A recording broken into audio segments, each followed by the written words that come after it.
Amen.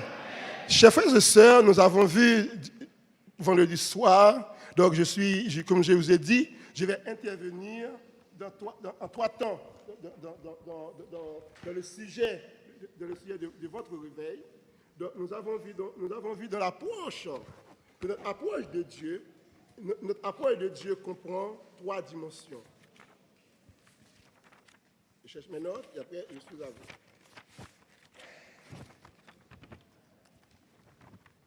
Nous avons vu que l'approche de Dieu comprend trois dimensions.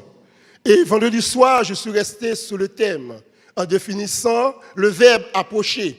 Nous avons vu donc approcher, c'est se mettre près, c'est venir plus près, c'est demeurer plus près de Dieu. Et nous avons vu, Dieu est toujours de bonne humeur. Nous pouvons nous approcher de Dieu en tout temps. Un homme, parfois on dit, il est de mauvaise humeur. Pendant ce moment-là, il ne faut pas l'approcher. Mais notre Dieu, nous pouvons l'approcher en tout temps. Et nous avons vu dans la première dimension de cette approche-là, c'est Dieu qui est venu nous approcher de la personne de Jésus-Christ. Et nous avons vu donc que de cette première dimension, de cette approche de Dieu, Dieu s'est approché de nous pour nous donner le salut, pour nous délivrer. Voilà pourquoi donc certainement dans les messages que vous avez entendus, écoutez, que les prédicateurs ont fait beaucoup de références aux 4 évangiles. Là, on a trouvé la vie, le ministère de Jésus-Christ et comment Jésus-Christ a porté secours, assistance et solution à tous les hommes et les femmes qui se sont approchés de lui. Vous êtes là à l'église? Et nous avons vu hier soir, notre position d'enfant de Dieu en Jésus-Christ. C'est vrai, Christ s'est approché de nous. Nous étions loin. Il nous a rapprochés. Il nous a mis près. Il nous a mis près de manière positionnelle. Nous sommes en mesure. Autrefois, nous n'étions pas en mesure de nous approcher de Dieu. Mais maintenant, en Jésus, nous sommes tous en mesure de nous approcher de Dieu. Voilà pourquoi vous êtes tous là ce matin. Mais vous avez besoin vous-même, en retour, de vous approcher de Dieu dans tout ce que fait la vie. De la vie de tous les jours, de la vie quotidienne. Tant que Jésus-Christ n'est pas encore de retour, vous avez besoin de vous approcher de Dieu. Vous avez besoin de vous approcher de Dieu. Voilà pourquoi nous avons vu que Asa, donc il chante, il était musicien, il composait des poèmes, il écrivait des textes de l'écriture sainte. Mais un moment dans sa vie, il avouait, il a failli glisser. Il a failli perdre confiance en Dieu. À un moment donné, il a douté. À un moment donné, il a failli perdre la foi en son Dieu. Vous êtes là à l'église? Vous êtes à l'église? Et c'est là que commence notre combat, notre approche de Dieu. Et nous avons vu, l'apôtre Jacques a dit, approchons-nous de Dieu. Approchons-nous de Dieu et il s'approchera de nous. Cela veut dire qu'il y a un moment, nous avons cessé de nous approcher de Dieu. Dans l'histoire, vous et moi, nous n'avons pas été souvent fidèles. Il faut le reconnaître. Un moment, combien de fois, nous avons tendance à courir. Nous avons tendance à tout abandonner, à tout mettre de côté. Combien de fois Satan nous attaque, Satan nous met par terre. Combien de fois, les convoitises charnelles, les convoitises de la chair, le gars de la vie, voulait nous mettre de côté, dans un coin, dans un placard. Mais Dieu est là. Dieu est là. Et Jacques nous dit, approchez-nous de Dieu, et Dieu s'approchera de nous. Mais comment faire quand je suis par terre, quand je suis en bas? Comment faire pour nous relever? Nous pouvons nous relever par la force de Jésus qui agit en nous. Par la force de Jésus qui agit en nous. Parce que ce n'est pas nous qui sommes allés chercher Dieu, mais c'est Dieu qui est venu nous chercher, nous approcher, nous apostropher en Jésus. Positionnellement, nous avons la force de Jésus en nous. Mais quand nous sommes par terre, nous devons saisir cette force pour nous relever et voir que Jacques dit, purifiez vos cœurs. Purifiez vos cœurs. Lavez vos mains. Vous êtes à l'église? Il ne s'agit pas simplement de confesser les péchés que les pasteurs voient. Les péchés que vos frères voient. Vous êtes à l'église? Il y a des péchés extérieurs. Le conseil de l'église le voit.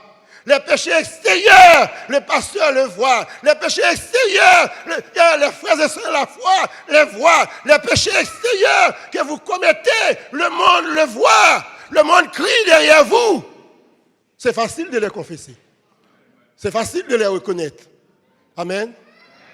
Mais Jacques dit aussi, les péchés intérieurs, il n'y a que vous, Satan et Dieu. Vous êtes à l'église? Il n'y a que vous, Satan et Dieu, qui connaissent vos cœurs. Alléluia. Et ces péchés-là, vous devez vous débarrasser. Dieu connaît l'effort intérieur de votre âme. Est-ce qu'il est correct? Est-ce qu'il n'est pas correct? Est-ce qu'il n'est pas correct? Vous devez approcher de Dieu, chers frères et sœurs. Ne laissez rien vous empêcher de vous approcher de Dieu. Pierre pouvait dire, si vous avez goûté que le Seigneur est bon, approchez-vous de lui, mais en rejetant toute malice, en rejetant toute ruse. Les malices ne sont pas extérieures, mais ils sont dans vos cœurs. Les ruses ne sont pas sous votre peau, mais ils sont dans votre cœur. Chers frères et sœurs, ces choses-là, vous devez les enlever en vous et vous purifier. Et à partir de ce moment-là, vous pouvez vous approcher de celui qui s'approche de Dieu doit être saint. Celui qui s'approche de Dieu doit être fidèle. Celui qui s'approche de Dieu, de savoir que Dieu existe et que Dieu est son patron. Et que Dieu est son patron, il met sa confiance en Dieu. Il met sa confiance en Dieu. Celui qui s'approche de Dieu doit être déterminé, doit être motivé par une vie pour Christ. Pas une vie pour le monde, mais par une vie pour Christ. Par une vie pour Christ. Et ce matin, nous allons voir la troisième dimension de notre approche de Dieu. De cette troisième dimension, il y a notre appel à servir Dieu. Il y a notre appel à servir Dieu. Et ceux que Dieu a appelés pour le servir doivent se consacrer au service de Dieu. Vous êtes à l'église? Doivent se consacrer au service de Dieu.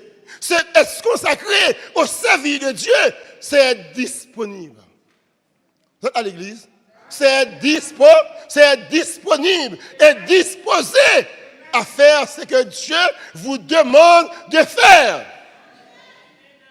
Voilà pourquoi, dans le peuple, au milieu du peuple, Dieu choisit des hommes et des femmes à qui il a donné des talents, à qui il a donné des dons. Voyez-vous, un don ou un talent n'est pas quelque chose qu'on achète. Ce n'est pas quelque chose qui se vend sur le marché. Ce n'est pas quelque chose qu'on partage entre amis. Un don ou un talent, c'est quelque chose qu'on reçoit d'en haut. Ça vient de Dieu. Il faut faire la différence entre vos compétences intellectuelles et les dons, les talents que Dieu vous donne. C'est bien que vous soyez instruits. C'est bien que vous soyez cultivés. Tout cela est important. Mais le premier, c'est être sûr que vous avez reçu un ou des talents de Dieu. Vous êtes à l'église? Je connais des gens qui font des grandes études théologiques, mais ils ne peuvent pas diriger une église. Ils ne peuvent pas prêcher. Ils ne peuvent pas enseigner. Ils ne peuvent rien faire. Mais ils ont des diplômes. Mais je connais des gens qui sont des autodidactes. Des gens qui n'ont jamais fréquenté une école biblique, mais Dieu utilise puissamment. Qui dirigent des grandes églises, qui dirigent des grandes assemblées. Ce qui est important, c'est l'onction. Ce qui est important, c'est votre appel. C'est votre appel. C'est votre appel. Parce que celui que Dieu appelle, Dieu le qualifie. Celui que Dieu appelle, Dieu le qualifie. Dieu le qualifie. Celui que Dieu appelle, Dieu le dispose à le servir. Consacrez-vous pour servir Dieu. Vous ne servez pas un homme, mais vous servez Dieu. Ce n'est pas un homme un jour que vous aurez à rendre des comptes, mais c'est à Dieu. C'est à Dieu que vous aurez à rendre des comptes. Vous n'allez pas dire, le pasteur m'a persécuté, le diable m'a persécuté, les membres du comité étaient désagréables, j'ai laissé tomber. Non, un jour Jésus va vous dire, ma soeur, mon frère, un jour je t'avais donné sous votre couche une vision. Dans la vision, il y avait un don, il y avait un talent. Dans la vision, il y avait deux dons, il y avait 2 talents. Mais maintenant, je suis de retour. Qu'avez-vous fait de ces dons, de ces talents? Combien de gens vous avez sauvés? Combien de gens que vous avez visités?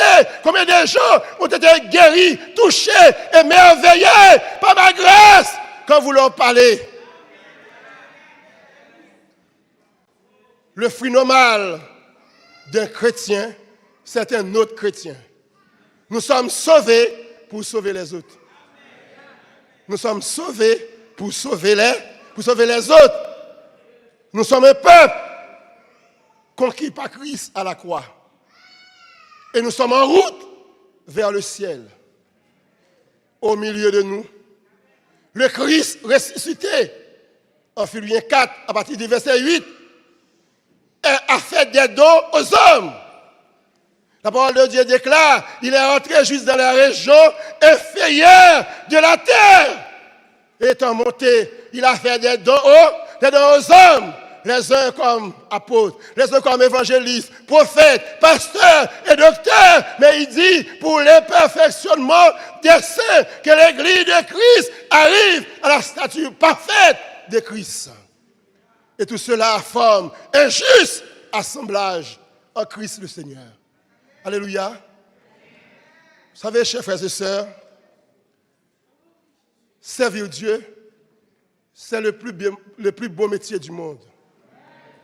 Servir Dieu, c'est le plus beau métier du monde. Que vous le fassiez, que vous le serviez professionnellement, vous pouvez en tirer un salaire. Gloire à Dieu pour vous, mais faites-le bien. Amen. Que vous le serviez bénévolement. Vous n'avez pas de salaire, vous travaillez, mais faites-le bien. Amen, l'Église. Faites-le bien.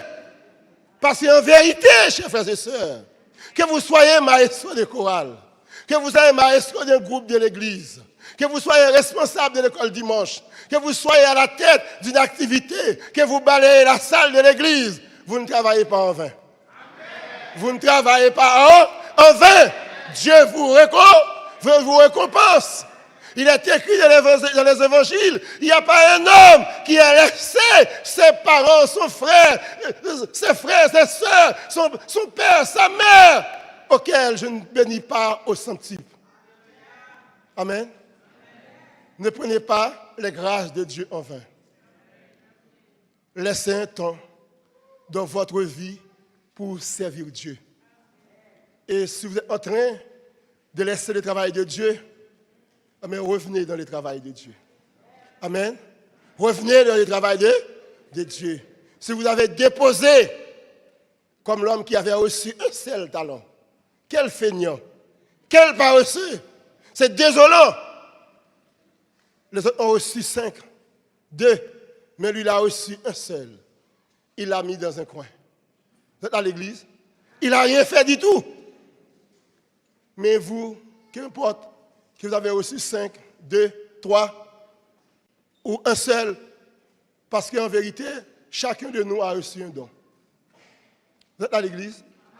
Peut-être la peur, la timidité, la critique vous empêche de vous lever de la foule, de vous lever de la mêlée pour servir le Seigneur.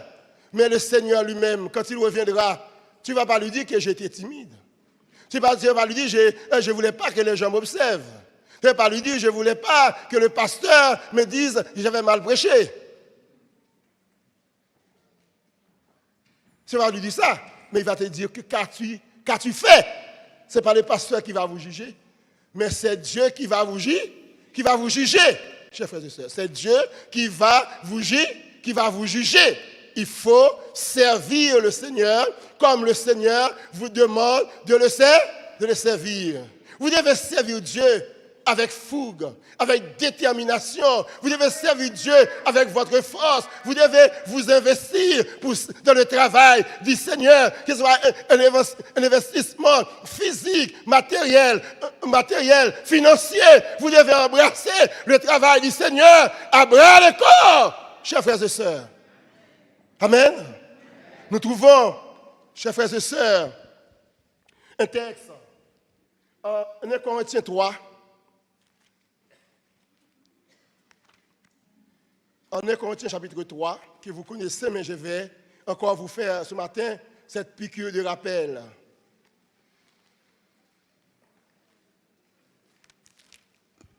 1 Corinthiens 3, où l'apôtre nous montre comment nous devons faire fructifier nos dons, nos talents, comment nous devions travailler pour le Seigneur, chers frères et sœurs. 1 Corinthiens 3, à partir du verset 12, il est dit, « Or si quelqu'un bâtit sur ce fondement avec de l'or, de l'argent, des pierres précieuses, du bois, du foin, l'œuvre de chacun sera manifeste.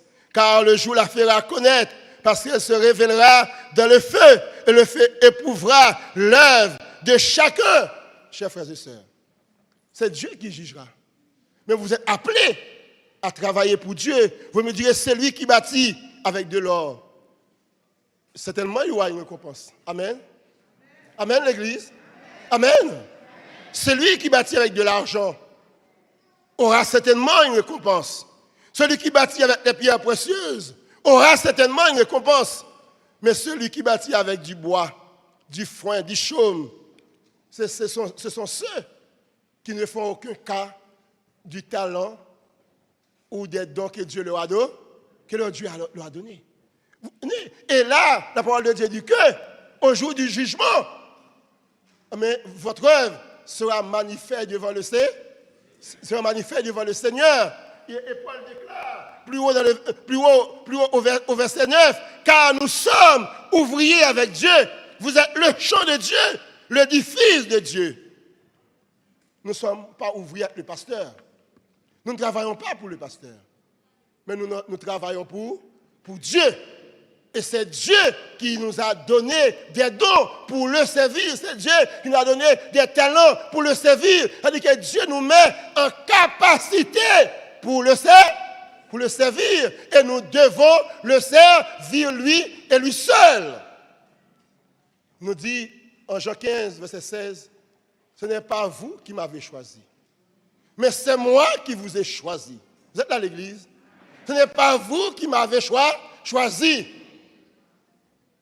C'est moi qui vous ai choisi. Personne n'a la compétence de choisir pour Dieu. C'est Dieu qui choisit qui il veut. Vous êtes là à l'église? C'est Dieu qui choisit. Et puisque c'est Dieu qui choisit, vous devez lui faire confiance. Parce qu'il a dit dans ce texte, Jésus s'engage à ce que vous alliez et que vous portiez du fruit. Si Dieu vous appelle, vous devez avoir du résultat dans votre ministère. Vous êtes à l'église? Vous êtes dames missionnaires, vous n'êtes pas là pour chasser les dames. Vous êtes là pour rassembler les dames. Parce que Dieu vous donne la capacité de rassembler les dames. Vous êtes là à l'église. Que les dames aient bonne humeur ou mauvaise humeur ou autre, vous êtes là pour les rassembler. Vous n'êtes pas là pour les mettre dehors. Vous êtes là à l'église. Vous êtes diacre, vous n'êtes pas là pour diaquer l'église, mais vous êtes là pour servir l'église. Vous n'êtes pas là pour faire la guerre au pasteur, mais vous êtes là pour desservir, pour servir le peuple de Dieu. Vous êtes diacre, vous n'êtes pas diacre pour faire des commentaires sur la vie de l'église, mais vous êtes là pour servir. Vous êtes dans l'église. Vous êtes responsable des jeunesses. Vous n'êtes pas là pour draguer les jeunes filles. Mais vous êtes là pour montrer aux jeunes comment devenir un adulte chrétien. Un vrai responsable des jeunesses bénit Dieu chaque fois qu'il y a une cérémonie de baptême. Il voit qu'il y a des jeunes de son groupe de jeunesse qui viennent confesser Christ dans les eaux du baptême. Alors il va dire, Seigneur, j'ai réussi. Merci Seigneur.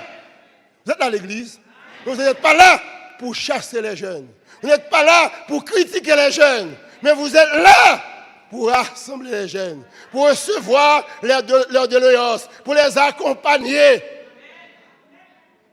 Parce que leur premier conseiller, c'est vous. Vous êtes qu'un responsable de jeunesse. Il faut qu'ils voient en vous un dirigeant. Vous êtes dans l'église. Il faut qu'ils voient en vous un dirigeant. Vous êtes évangéliste. Vous n'êtes pas là pour chauffer les chaises. Mais vous êtes là pour aller dans le monde. La place de l'évangéliste, ce n'est pas s'asseoir dans l'église, mais c'est aller dans le monde pour apporter l'évangile. C'est ça la place de l'évangile. Le rôle de l'évangéliste, c'est aller fonder des églises dans le monde. Il va partout dans une ville, dans un village. Il prêche la parole. Des gens sont sauvés, ils sont venus au salut. Et là, il demande des dons pour bâtir une église. Après, pour le remettre au pasteur, à un pasteur. Parce que le rôle de l'évangéliste, ce n'est pas être pasteur. Le pasteur est là pour garder. Le pasteur est là pour paître, pour soigner. Le pasteur est là pour diriger. Le pasteur est là pour superviser. Le pasteur doit avoir un peuple devant lui. Mais l'évangéliste s'intéresse aux âmes. Vous êtes dans l'église? Parce que le message de l'évangéliste est différent du message du pasteur. Le pasteur soigne comme un médecin. Mais l'évangéliste, il blesse, il agace. L'évangéliste, il est là, il casse la présence du péché dans la vie des gens. Ce sont des gens roués. Un évangéliste, c'est un prédateur. Il cherche sa proie. Là, il y a le péché. Il rentre pour détruire le péché. Là où Satan œuvre, il rentre pour dire, Satan, tais-toi. Ces âmes sont à Christ. Un jour, il ne s'agit pas de jouer avec les titres. Un jour, le Seigneur nous demande de la compte. Qu'est-ce que nous avons fait. Nous avons fait. Qu'est-ce que nous avons fait? Ça c'est important de le savoir, chers frères et sœurs. Parce que Christ nous dit, dans le travail, avec les talents, voilà pourquoi il a jugé celui qui n'a rien fait avec son talent. Parce que Jésus dit dans le texte, c'est lui qui nous envoie. Nous devons porter du fruit. Vous êtes dans l'église? Nous devons porter du fruit.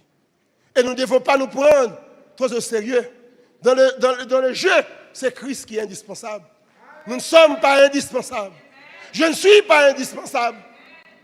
Je ne suis pas là, quelqu'un d'autre peut le faire. Mais c'est Dieu qui est indispensable.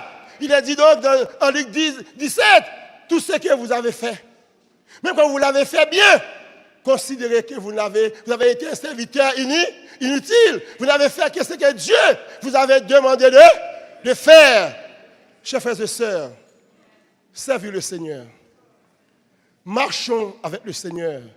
Parce que le Seigneur, notre Dieu, c'est lui qui nous a choisis. C'est lui qui nous a enrôlés, chers frères et sœurs, dans ce travail chers frères et sœurs. Servons le Seigneur. Mobilisons-nous, chers frères et sœurs. Mettons nos différences de côté. Voyons l'amour de Dieu. Voyons la foi que Dieu nous donne. Voyons l'espérance chrétienne. Voyons l'espérance qui s'étend à nous. Nous attendons de nouveaux cieux et une nouvelle terre. Chers frères et sœurs, nous devons être fiers, heureux et contents d'être enfants de Dieu, d'être serviteurs de Dieu, de pouvoir travailler dans la maison du Seigneur. Du Seigneur, un jour nous serons couronnés. Un jour nous recevrons une récompense. Nous aurons des couronnes, de gloire, de vie, de justice. Nous aurons des palmes, nous aurons des palmiers. Nous aurons, chers frères et sœurs, nous passerons devant le tribunal de Christ, non pas pour être jugés, mais pour recevoir des récompenses. Serrez-vous. Serrez-vous. Est-ce que le Seigneur dira, serviteur d'iniquité, allez dans le feu qui a été préparé pour vous? Je ne voulais pas que ce soit mon cas. Je ne voulais pas que ce soit votre cas aussi, chers frères et sœurs.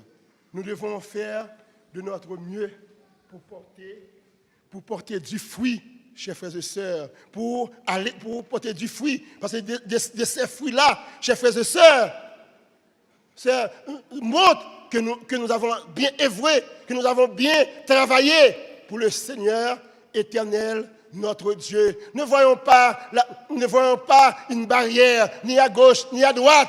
Mais prenons le travail du Seigneur à bras le corps. Chers frères et sœurs, tout ce que vous avez vu qui vous éloigne de Dieu, mais c'est un péché. Il faut le confesser, il faut le remettre au Seigneur. Et le Seigneur va vous donner la force pour tenir. Oui, chers frères et sœurs, nous arrivons au thème de ces 3 messages. Mais que le réveil commence maintenant dans votre vie. Amen. Que le réveil commence maintenant dans votre vie. Que vous soyez membre, que vous soyez ouvrier, responsable, mais que vous soyez encore plus flamboyant, que vous soyez encore plus motivé, plus déterminé pour faire le travail. Si vous voyez, il y a un comportement qui n'est pas bien chez les pasteurs, priez pour lui.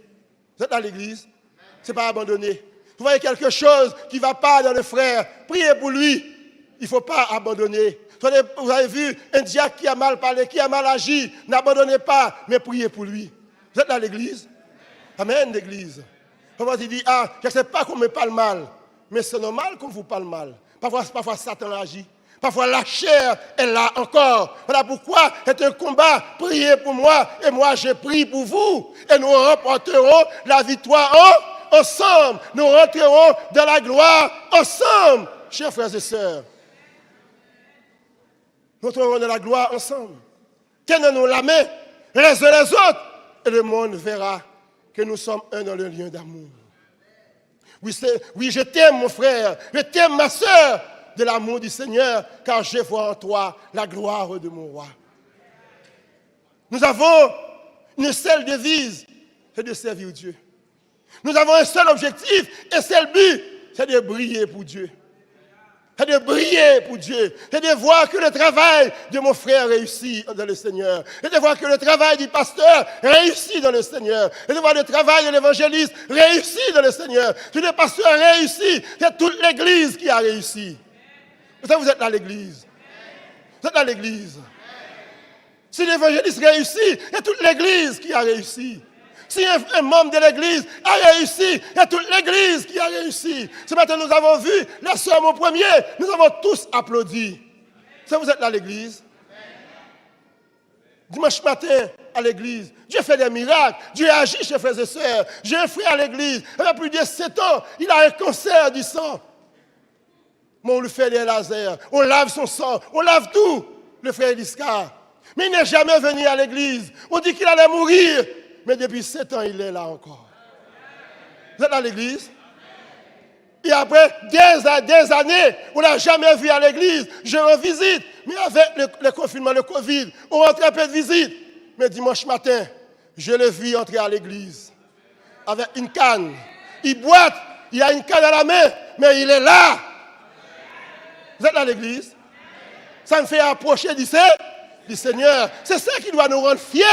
en qualité d'enfant de Dieu, en qualité homme de Dieu, serviteur de l'Éternel. C'est que nous voyons quelqu'un qui était par terre, qui était courbé par des souffrances, par des maladies, par des handicaps, par des infirmités. Dieu l'a relevé grâce à nos prières. Vous êtes à l'église? C'est ça qui fait la fierté du Seigneur. Et notre fierté aussi. Parce que notre Dieu est grand et très très digne de gloire, chers frères et sœurs.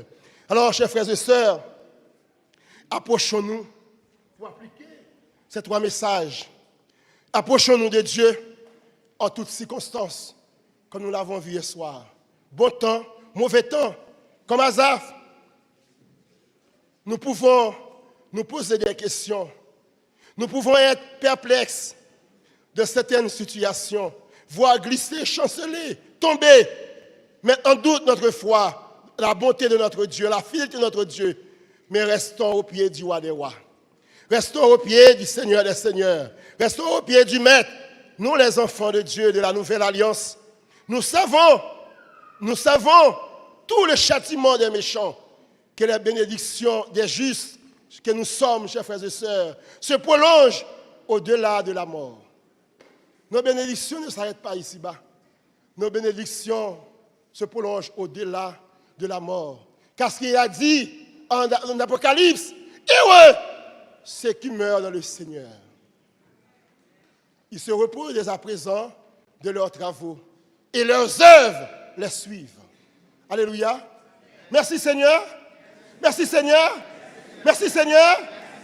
Merci Seigneur. Car nous aurons à rendre compte. Est-ce que nous pouvons apparaître devant le Seigneur avec les mains vides? Non. Il faut que nous paraissions devant le Seigneur avec des mains pleines. Vous êtes à l'église? Amen. Il faut qu'il y ait à nos côtés qu'il y ait des frères, qu'il y ait des sœurs, qu'il y ait des hommes. Et pour que nous puissions dire, Seigneur, voilà ce que j'avais fait. Vous êtes à l'église? Je le souhaite pour vous, je le souhaite pour moi. Tout comme Asaph, chers frères et sœurs, Dieu est notre unique bien au ciel et sur la terre.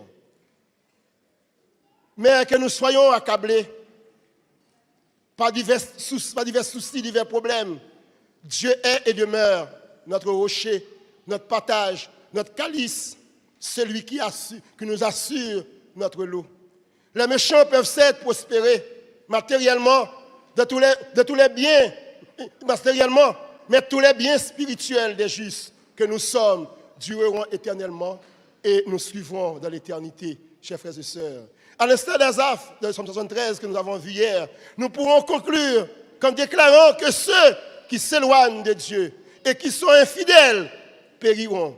Mais ceux qui s'approchent comme nous de Dieu, avec foi, avec détermination, demeurent près de Dieu, trouveront joie, repos, paix, sécurité et bonheur. Comme Asaph, nous pouvons glisser, faillir perdre confiance en notre Dieu. Mais soyons assurés, maintenant et pour toujours, que Dieu nous garde en sécurité. Et il est notre sur-abri, il est notre refuge contre le danger. Quand nous voyons le danger, sachons que Dieu est là. Et pour finir, l'apôtre Jacques nous rappelle que c'est à Dieu que nous devons nous soumettre. Que c'est à Dieu que nous devons nous soumettre. Déterminons, soyons des chrétiens déterminés. Détournons-nous du monde et de ses plaisirs et soumettons-nous à Dieu. Parallèlement à cette attitude, nous devons résister, chers frères et sœurs, au diable. Car celui-ci, le diable, cherche partout des moyens à nous éloigner de Dieu, par le biais des plaisirs mondains. Nous devons donc lui résister fermement et résister aux tentations qui nous envoient, selon 1 Pierre chapitre 5, verset 8, que vous connaissez bien. Satan tourne autour de nous. Souhaitons-nous que Dieu s'approche de nous. Alors, approchons-nous de lui, chers frères et sœurs. Si Dieu semble certes éloigné de nous, c'est parce que nous nous sommes d'abord déjà éloignés de lui. Dieu ne s'éloigne de personne. Si Dieu s'est éloigné pour vous, c'est que vous êtes déjà éloigné de lui. Rendez-vous compte de cela. Pourquoi avons-nous pris nos distances avec Dieu, chers frères et sœurs? Que vous soyez dans la vie chrétienne, Si vous prenez vos distances, ce n'est pas avec l'église, non? C'est avec Dieu. Vous êtes dans l'église? C'est avec Dieu. Il n'y a pas d'église parfaite. Parce que dans l'église, il n'y a que des hommes et des femmes imparfaits. Vous êtes dans l'église? Dites-moi une église parfaite, et j'irai dedans. Le problème, c'est nous. Et la solution est Dieu. Le problème, c'est nous. Et la solution est Dieu. Alors, dans nos différences, cherchons Dieu.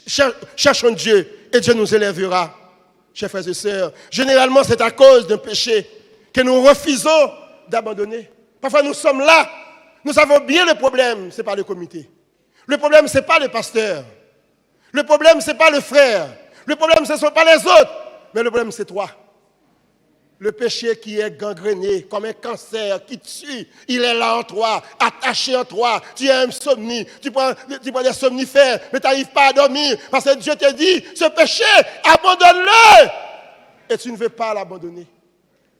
Ce mœurs, ces coutumes, ces habitudes que tu as prises, Dieu veut les enlever en toi. Amen. Lâche prise. Lâche prise. La santé est là. Lâche prise. Le bonheur est là. Lâche prise. La joie est là. Lâche prise. La paix est là. Lâche prise. Le repos viendra. Chers frères et sœurs, marchons avec le Seigneur. À comment nous approcher de Dieu à nouveau quand nous sommes tombés. C'est toute la question. L'apôtre Jacques répond, purifiez-vous, purifiez vos cœurs, et la main purifiée, lavez, chers frères et sœurs, et Dieu vous relèvera. Le Seigneur vous relèvera. Que personne ne défaille, que chacun reste en position, que chacun reste à sa place, et que le Seigneur vous élève au temps convenable. Que le Seigneur vous bénisse.